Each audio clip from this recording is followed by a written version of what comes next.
don't design your kids' life. Give them a platform where they can design their own life. Empower them to grow, not where you want them to grow, where they want to grow. You will help them acquire skill sets. The philosophy has to be there. The frame of mind has to be there. Find what you love doing.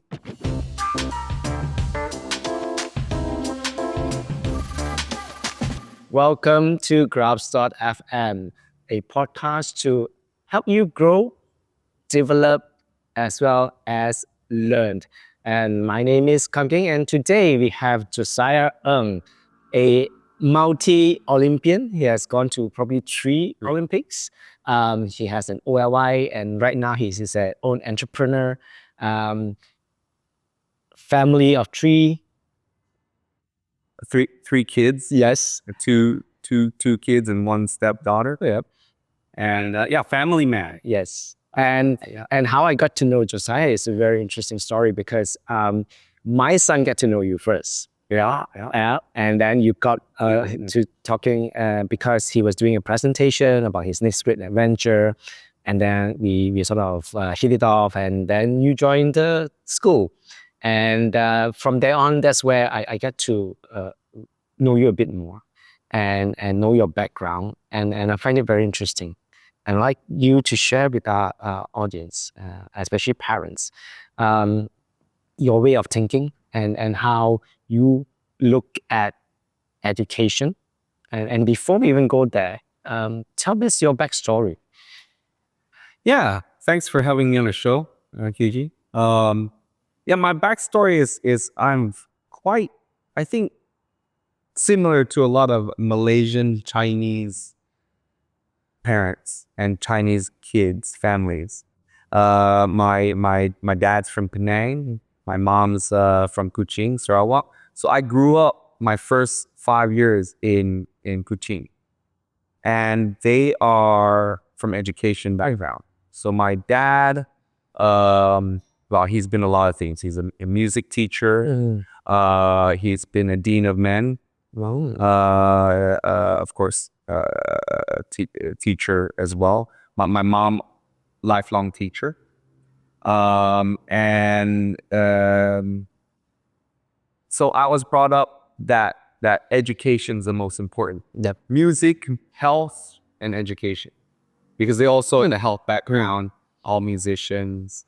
So my whole family, all musicians. All right. Whole family, all in healthcare. Okay. And all in education. So, that's basically, I always think to myself, I'm kind of the black sheep. I'm the only one in my whole extended family not only without a bachelor's, everyone has at least a master's degree or PhD, MD. So I have nothing. I have a total outlier. I'm a totally different. I have an FOLY. That's about it. Well, that worth a lot too. It's worth a lot. Right now, it's provided me a lot of, it opens a lot of doors. Because out there I see in society, is a balance. It's a real balance of supply and demand. People, it used to be, if you had an engineering degree, you were worth a lot. Yep. But now there's a whole unlimited supply of engineers. And now it's no longer a given that you graduate, there's no longer given that you even get a job, right? So it's like your ability to identify where value is, where you can unlock that value. That's more number one. Yes. So I always think of myself as a graduation from a school of hard knocks. And we really knocked around because you sort of were the torchbearer for our cycling sports, especially in the sports of cheering, right? Yeah. Before you went to Azizo. Yeah. And you went out there and then you create a very niche area for yourself. Yeah, I identified too. Well, first it starts with passion. Because I had passion of cycling. I loved it. It meant freedom for me. Back when I was 13, 14, 15, when at home I can only practice my violin or study. So anything I do it was under the watchful eye of my parents. So that, hey, you're studying, why are you wasting time? Don't no watching TV, blah, blah, blah. You know, this TV has violence on it. Don't, you know, oh, don't even watch the, you know, Bill Cosby or what, you know, even the shows that are no violence. It's like, oh, we don't like their language. So that's Very a boundary. great upbringing. So bicycle was a form of freedom. And that's why I love the cycling. And that's why I started it. Now, I wanted to get to the top or as far as I could go because I enjoyed it. But there was no system. There was no platform from in Malaysia. So I had to build it. So in my upbringing, I had to build not only the resilience, big thinking. I had to figure out how to be resourceful. And I knew that early on that to be successful on a bigger level in anything, you need a team. So then I had to figure out HR, you know, how to identify a team, how to build. And it was like a 15, 20-year journey or even more. It was over 20-year journey to build that team, a high-level team that aligned to the same goals and vision.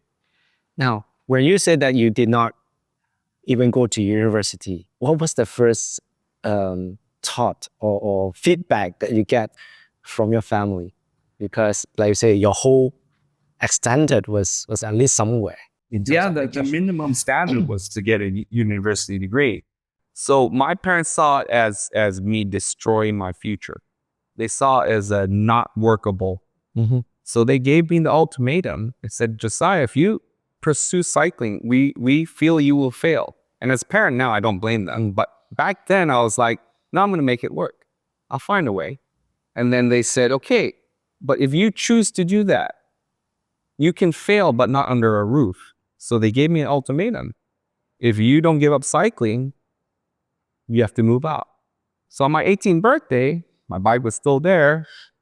And so I had to pack my bags. And my dad shook my hand. I remember on my birthday, no happy birthday. It was congratulations, good luck, son. Then that's it. That's it. I never looked back. But I was excited and I wasn't scared because I was resourceful. I had good communication skills. So everyone knew my story. I'm this poor Asian boy with parents don't support him for his Olympic dreams. And I had a lot of doors open for me to live with people rent free. As long as I, ironically, stay in school. So I did a bare minimum. I went to, we call it junior college. Okay. So over there, most people, if they take the SATs, they can go straight to university if they get accepted, or they do poorly or do not take the SATs, they can go to a prep. So 2-year junior college, get their associate degree or their basic subjects, and then transfer to a university. So I did that. And meanwhile, that bought me 2 years and to get a scholarship in sports. All right. Luckily, I did get one of a dozen global scholarships to have a full-time training in Switzerland, sponsored by the International Olympic Committee.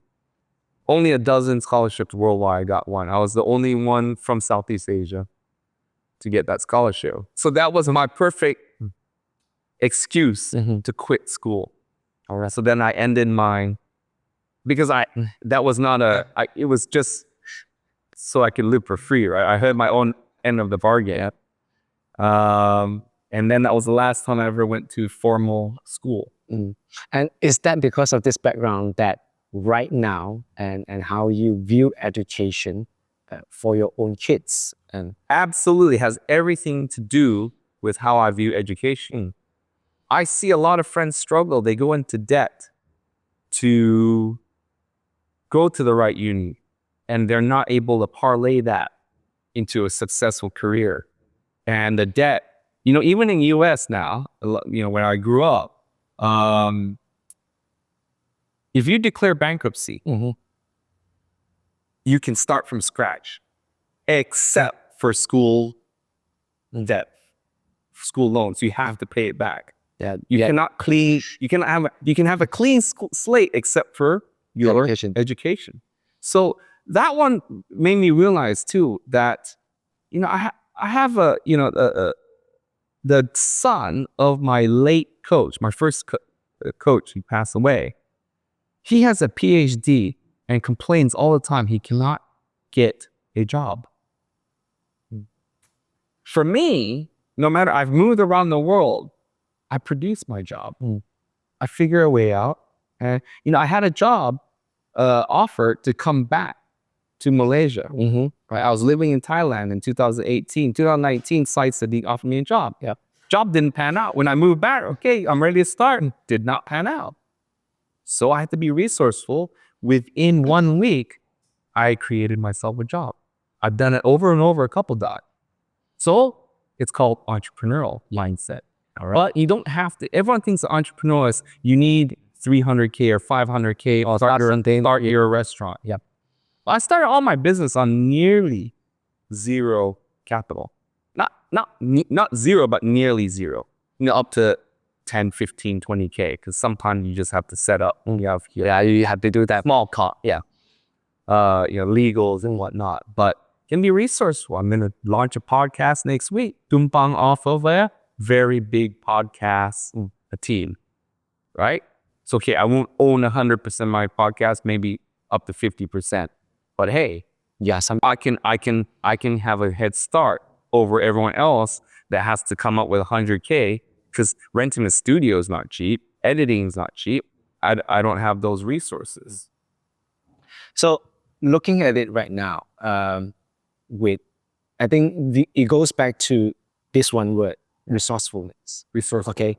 And how do we inculcate this, especially into younger kids and even for parents? Because parents seems to be very stuck into the very old traditional, you have to do your primary, go to secondary, your university, like anybody else, and then you come out, then you find your job. Okay. Yeah. And being resourcefulness, as we put it, how do we inculcate that, to a kid? Since you have two young kids. Yeah. Well, the challenge right now is that our society is changing with AI, especially. A lot of the things that we think that they could do when they grow up will not exist. Yep. And disappearing fast. Lawyers will probably not exist. Doctors may not exist in this current form. You look at checkout counters or whatnot, they barely exist here. At the lower level they do. But if we go overseas into the first world, right, into modern countries, they don't exist at all. Right? Taxi drivers soon started to not exist in the form that they were 15 years ago. Now they're all independent entrepreneurs. They own their own cars. No one can tell them. Taxi drivers is like, they have to show up their shift. Now, anyone can work. It's a free market. Yep. In the future, and even now, in certain parts of China and US, there is no one driving their car. Yep. It's robo-taxis. So I'm willing to bet 5, even 10 years from now, none will exist. It'll all be just going in, press a button, driverless taxis. So, there are no gas station attendants from 20 years ago. I mean, that's okay, but even the higher end engineers, developers, they're probably not going to exist in the current form. Yep. So we're preparing our kids to be that, go down those pathways, because a lot of, especially Asian parents, they say, you have to do this, an accountant. Yeah. Or, they pick the safe one, accountant, doctor, whatever.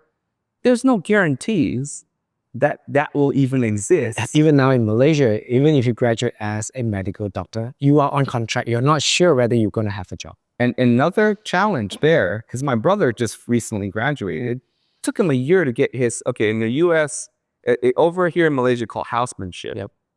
In US, it's called It's a different word, but the same thing. Yeah. He couldn't even get that place as a placement, right? He couldn't find one for a whole year. He interviewed over 200 times until he found an opportunity. 200. Residency, that's what we call it, residency. All right, same thing as housemanship. Because there's an oversupply, just like engineering. There's an oversupply of them, right? Market rules, supply demand has to be relatively balanced. Well, all the Asian parents or conservatives say, hey, go with the safe thing. But then now the safe thing is not safe. So as a parent, I'm thinking, how do I combat that? Well, what are the skill sets in life that will not be obsolete? And that's problem solving and networking, right? People cannot take the place of people. Robots will never take the place of people skills. Yep. Right? Communication, connection, the connection, the trust, right? And problem solving. So, and I go dig deeper. I go, okay, so now what do I need as a parent to help my kid adapt to? And the first thing is learning process, because it's changing. Yeah. You know, a lot of parents like keep the iPads away, the phones away, right? Because they get addicted. But actually it shouldn't be. Figure out what they're watching. It's a tool. If you keep that away until they're 12 years old, guess what? It's no longer native. All right? My kids started to navigate the iPad, the iPhone, or whatever, smartphone, at 2 or before 2, it was already native. So, you know, when they're growing up with it, their learning will be deeper. Just before we move on further, so there's two schools of thought. Certain parents will say, okay, I need to manage the screen time and not too much screen time. One, of course, would be the field of their vision. The second is that, okay, they may get into other forms of content that I may not approve on. So what's that gray thin line? That Well, there's no right or wrong, right? There's right or wrong for certain people, right? Depends, right? Obviously, there's a very wrong if they're on it 18 hours a day or 8 hours a day or whatnot. That's up to each individual. You know, I don't think there's, but I think I live by the rule of everything everything can harm you if you have too. Water can kill you. Yep. Right. So you know, it's up to each individual to decide that what is enough for them. Right. Some people, it's okay. A good rule of thumb is as they're young, smaller trenches. Right. 15 minutes, half an hour. Or maybe it's 20 minutes times 3 times a day. Because parents, it's also a tool. Like sometimes for the parents that don't rely on a caretaker full time, it's something we have to get things done. Okay, iPad, or we're out to a restaurant and they're bored and adults have to have conversation. Yeah. Okay, that can accompany them. Right? That takes the place of, so it's a good tool to kind of manage life. So I see it as a good thing. But once we start to rely too much on it, or they start to rely and be addicted, then you have to draw that line. That line's different for everyone, right? There is no right. There is no wrong. Yes, exactly. Most definitely. Because some parents will sort of like have this mindset, say, okay, this is how I view it. I impose that onto you. Yeah. All right. So similarly, it's like, okay, your parents will impose onto kids, okay, you need to complete, and this is the journey. You just listen to me, and this is it. Authoritarian. Yeah. I even came across a parent on my social media that said, we were talking about sports. Well, she's not going to that a full-time, a centralized training as a runner. I said, okay, I just asked her, any reason, or has she decided this or you? And it says, I decide. I dictate everything for her. She's only 14. So I have come from a different frame of mind, because if you impose too much, they don't develop the skills. And they don't think as well. They don't think. So everything I note, I used to coach 22, 21 to 18-year-olds, that everything they look to you. Coach, can I go to the toilet? What am I gonna say? No? And you gotta pee in your pants? You don't have to ask me if you can go to the toilet. You're 22, you're an adult. But this is the level that we're working with because of this dictatorship type style of society that we live in, that they're not capable. They're a lot more capable than we give them credit for, especially if we let them develop it. So, we met through Acton, and at that time I was, I was evaluating if it's the right learning platform for my family. And then when I dug into it, I said, wow, look, no teachers. Why? I said, why? Why are there no teachers? So we don't teach. We empower them to be curious. We empower them to learn and to lead. So the more I got into it, the more I did a due diligence research, the more I was convinced that's the way to go. Because at the end, what's the goal of primary and secondary school? Is it the goal to empower them to fall in love with the learning process, or is it to get this transcript so that they can get in the right university? Yeah. But then I'm thinking to myself, I didn't go through university. I feel that I'm successful in life. So am I, I'm gonna use that same mindset, same philosophy for my upbringing my children, right? So a lot of people also ask me, what do you want them to be? Well, that question doesn't. It always, I find that my neutrals, right, that friends, they always think of that. Well, I would like them to be. So is that a trigger for you? That's a trigger for me, a very deep trigger, just because I end up being what I wanted to be. So I want them to be whatever they want to be. I want them to be what gives them fulfillment, what gives them happiness, what gives them, whatever that they can contribute to society, the value. Well, what do you think it is? I have no idea. Probably something that we haven't even thought of. Probably, There was no such thing as influencers back in the day. Yeah. Influencers have a huge role in society. Both bad and good. Yes. Both bad and good. Look, you look at Mr. Beast, he does some great stuff. Well, you can look at all the, there's platforms for these OF these days. Yes, all the OnlyFans. But they're good versions of that too. It's not all related to the sex industry. Yep. Right? So it's just that we think front of mind, it's like, oh, it's bad. Directly is bad, because we're programmed to see the extremes of everything, right? To see the, that's why stars are stars, right?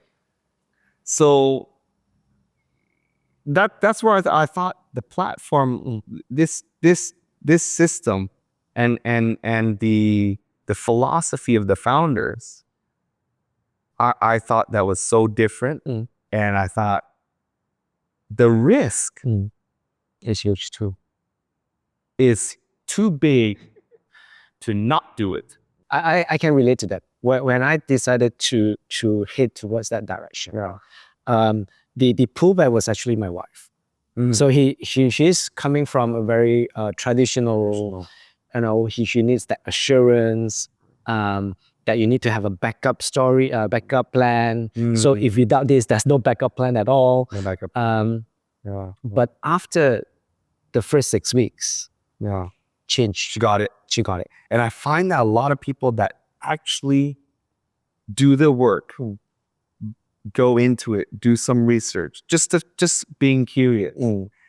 Most are that way.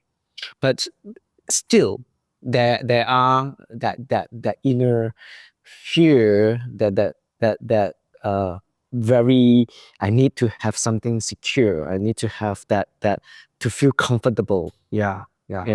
And I think that also goes back to, your Olympic mindset, right? Because you can't be comfortable if you want to be an Olympian. Yeah, right? you can't.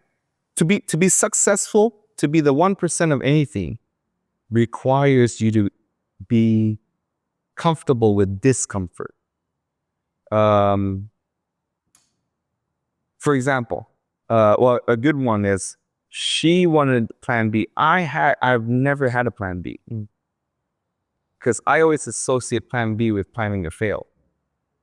I go, now, not to say I never fail. I fail as much or more. Actually, I fail more than the regular person. But to me, a failure is not a failure. A failure is an opportunity to learn and reiterate. Because I think of success as a series of failures, a series of failures, and to basically iterate, revamp, right?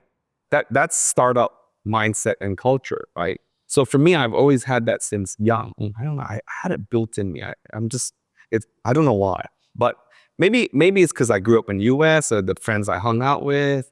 But then again, all those friends now are doing traditional, normal lives. But I wanted something extraordinary, right? So yeah, I just recently, I don't know, last week, one of my content was focused on this. I never think about the failing. When I plan to succeed. It's like when I got an investor call a couple hours ago, and my partner says, well, if we don't raise, I said, we're going to raise. We're going to raise the 2 million USD. Now, if we don't, then I go, okay, now what we can do? So things don't always pan out. They never do. So you do fail. But how do you know when and how or what the failure will be? You can't plan for every scenario. So I plan for success, then you fail, then you go, okay, what did we do wrong? What can we do better? Then in the failure is the learning. In the learning is how you get success. That's where it's going to bring me to the next point, because as parents, we try to mitigate failure for the kids. Yeah. Right? We sort of like, right now there are parents who mollycoddle their kids. Yeah. Okay. Now, how do we switch and put into place what you learn, the Olympic mindset, into parents, that they able to see it, that the more you mollycoddle, the more you mitigate all the, have all these safety, gaps. The more you're hurting them. Yeah. So one thing that also as a parent that I've grown is to learn to hold back. They fall down before, oh, you like everything. Then they're always looking for that. So now when they fall down, watch and see what they'll do. Because then they have to develop, okay, actually, am I hurt?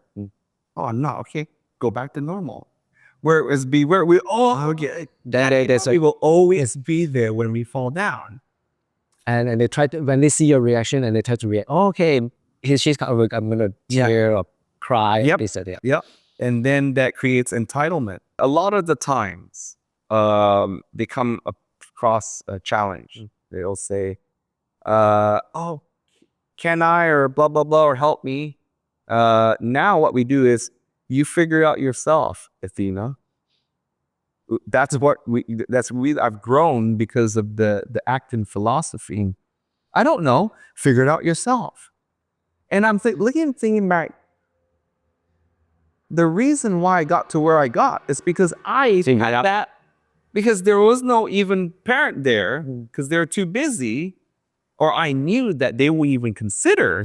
So I had to figure out, I couldn't go, okay, hey, can you take me to the race? Because they didn't support that. And so automatically I had to figure out myself, right? I had to be resourceful. Tell my story to all my rivals' family, and I tumpang a ride. I never failed to get a ride to a race, for example.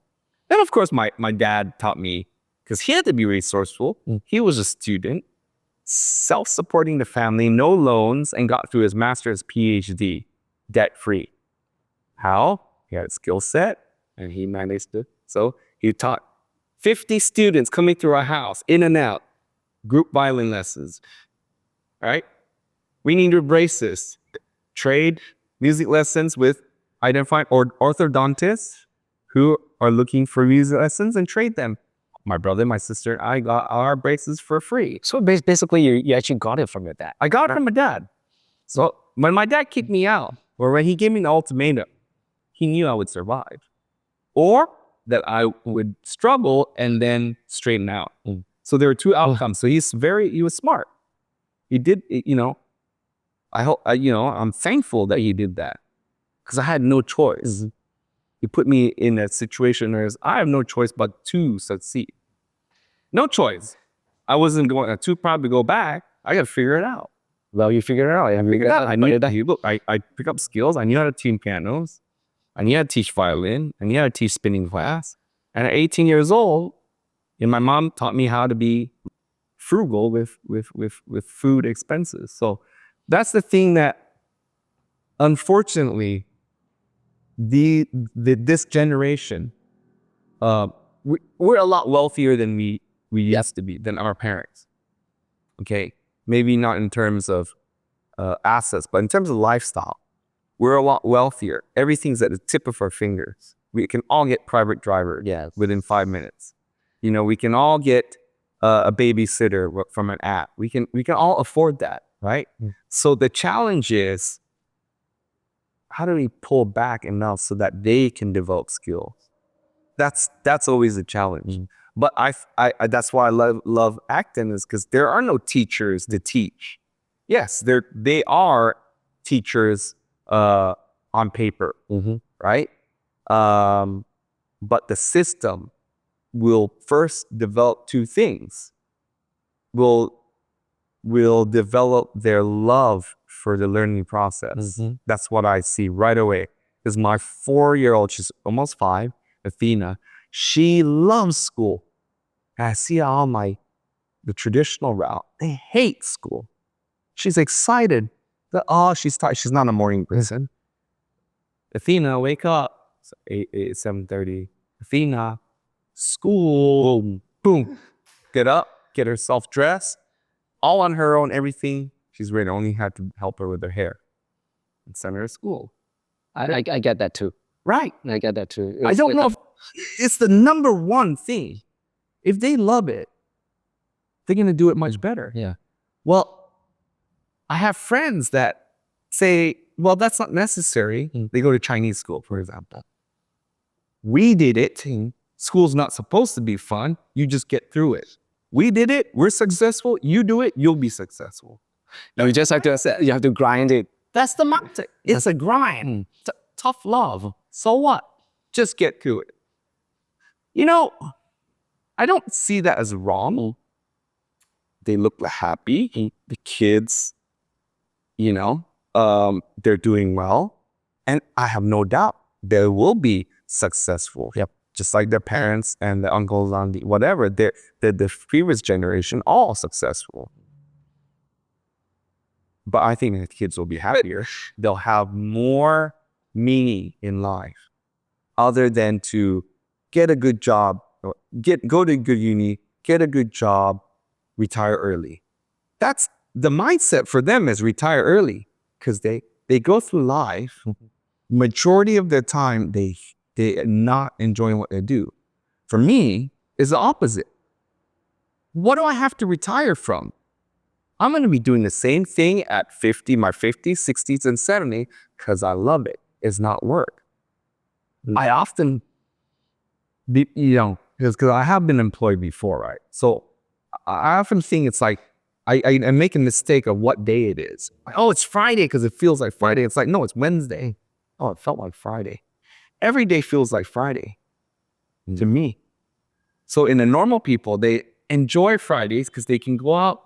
Weekends come in, they can go out for drinks with their friends. They can enjoy whatever they have. Highlight of their lives are Friday nights and weekends. Well, every day is a Friday night and weekend for me. I'm excited. And it's also by choice, right? All 100% by choice. I can do it or not do it. Yeah. So I want to have the life of fulfillment for my kids. And if you're going to do that traditional route, probably won't get them there. Yeah, I probably won't get there. Nothing of what I do is traditional. You have that traditional route, you'll have a traditional life. Well, hey, I don't care what religion you're from. We have one shot at life on this earth. So how do you want to be it? You want safe route to be a normal life, or you want to do something extraordinary? That's why the core for Acton is we believe that every child is on a hero's journey, right? And right away, I get it. I live my hero's journey. Right? Now let's move on to another question where you as an athlete and now you as a parent, you have gone through that route. There are parents who are not athletes, who have kids who are athletes, who aspires to grow to the next stage. Unfortunately, in Malaysia, the system is such that if you're an athlete, you're going to be a poor athlete, or you go to badminton where they pay is a lot, or you go to golf that pays a lot, or I do some tennis, right? Any other sports, you don't have to think about it because you're going to be poor. So how do you support the athlete and also switch the mindset that you can be an athlete, but you can end up somewhere, and not be poor? Yeah, so, yeah, well, I'm a perfect example there. I did a sport, I pursued a sport that you can't make money. Yeah. Because first of all, it's a niche sport. On the other hand, is a niche sport that a normal person like me with, when I was in school, we had PE class. I was always picked close to last. I didn't have good hand-eye coordination. And physically, I was not a likely Olympian.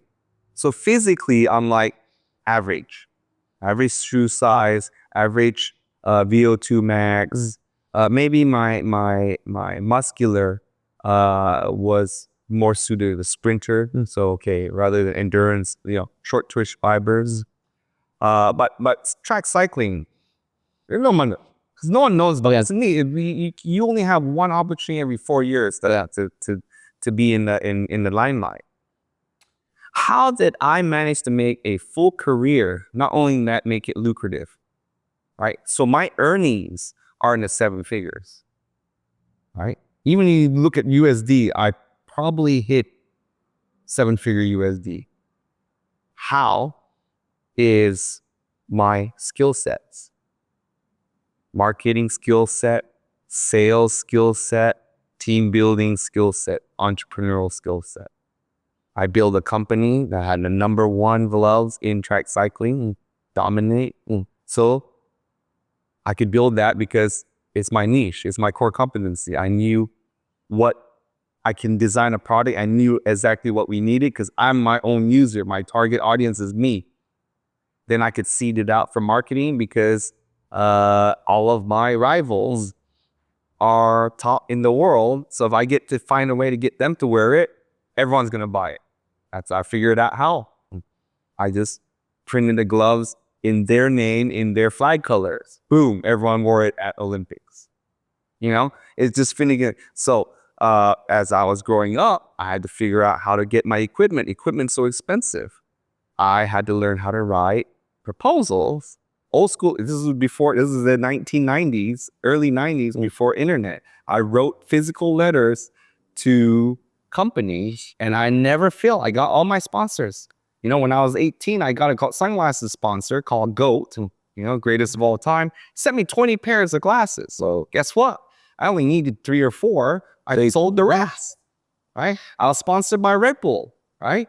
They wouldn't give me money. They would give me cartons of Red Bull. Like I couldn't drink, and it's not healthy anyway. Well, my friend was in FMB. So he's a I generated my income. So at the end of it is that you to have an resourcefulness and also the entrepreneurial mindset as well. Entrepreneur. If you're an athlete or an artist or a musician, only the top 1% can make a living. But the others can also make a living if they parlay it in an entrepreneurial way. No. For example, Okay. if I wasn't a top cyclist, let's say I didn't reach Olympics, I only was national level. Tell you what, learn social media. There are national level athletes who have a few 100,000 followers. Guess what? That's the value they can produce. Then you do the ambassadorship, sponsorship, event, products, event. Sky's the limit. Average athletes that all they have to do is make it to be a participant at the Boston Marathon or the Ironman World Championships. Wow, you went to the Ironman World Championship. It doesn't matter that they finished in 15 hours, but they went there. And all of a sudden, wow, hey, back in my day, I had to be top 3 in the, if I'm not top 3 in the world, I'm not making, I'm lucky to scratch out a living. But now you have all these normal athletes who are influencers, who are entrepreneurs. They're making more money often than the winners. Yeah. You know, guys like me have a problem with that. But then, you know, for me, okay, look, times have changed. So this is perhaps a shift of thinking for parents, especially kids that you know they want to go to music, they want to go into sports, Cannot make money. cannot make money, and How to make money? Tell you what, they're musicians. Okay, I know of a basketball player who would never make it to the NBA, but he's got millions of followers because he does street basketball. that was a trend. Multi-millionaire. Hey, he's not the only one, right? There are many people that are just average in what they do. Music, right? They find a way. There's people in niche, taekwondo, that find a way. You know, they cross-promote other sports using taekwondo, right? It's amazing what they can do to garner attention. It's thinking out of the box and problem solving and people skill sets that make them successful. I guess from all the whole conversation that we had, keywords here would be resourcefulness, right? Thinking entrepreneurial, and also that the sky is the limit, all right? As long as you believe it, trust it, and do it. But the first thing, yes, so true. But the biggest thing that I want fellow parents to take away is don't design your kids' life.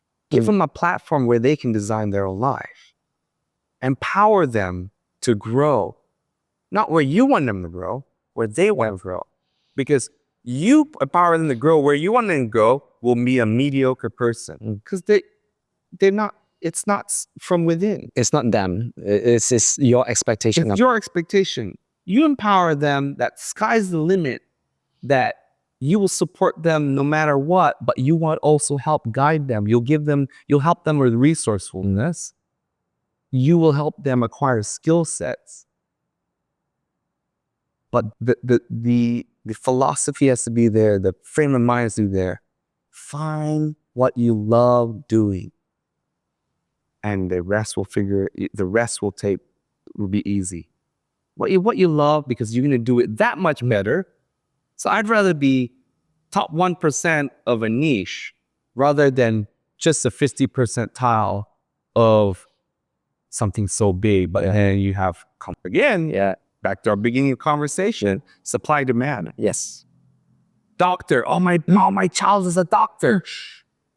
Can't get a job, but I'm proud of her.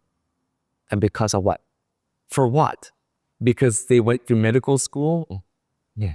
You know, because that you wanted to be a doctor, you didn't.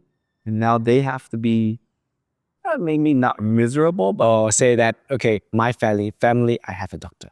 yeah, it's just for bragging. Yeah. But they have to live with the consequences.